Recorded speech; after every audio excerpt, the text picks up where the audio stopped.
एक भाई बहन की जोड़ी अचानक खजाने से भरी एक प्राचीन कब्र में घुस जाती है। लड़की चारों ओर बिखरे सोने को बिना देखे छोड़ देती है, जबकि भाई दो कंकालों के बीच की हार से पूरी तरह मोहित हो जाता है। ऐसी वस्तु जो दो लोगों को मरते वक्त भी लड़ने पर मजबूर कर दे, निश्चित रूप से कुछ खास होगी। उसने पढ़कर लेने का फैसला कर लिया। उसे वापस रख दो। लड़की ने तुरंत रोक दिया। यहाँ की चीजें सब खतरनाक हैं, किसी भी चीज को छू लिया तो जान से हाथ धो सकते हैं। लेकिन जैसे ही लड़की मुड़कर चली गई, भाई का लालच उस पर हावी हो गया। उसने वह हार झटपट निकाल लिया और अपनी जेब में रख लिया।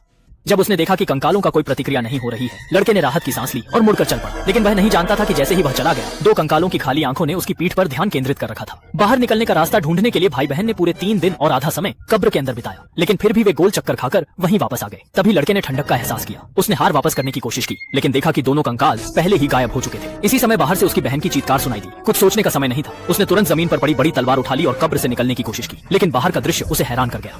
लड़की को पहाड़ भर के कंकालों ने घेर लिया था, लेकिन वह काफी बहादुर थी। एक घूंसे में एक कंकाल को गिरा देती और लगातार उन्हें मारती चली जाती। उसकी बहादुरी ने भाई को प्रेरित किया। उसने बड़ी तलवार उठाई और खून से रास्ता बना दिया। लेकिन जैसे ही कंकालों ने फिर उन्हें घेरने की कोशिश की, एक बड़ा उड़ने वाला सुअर अचानक प्रकट हुआ और बहन को उठाकर ले गया।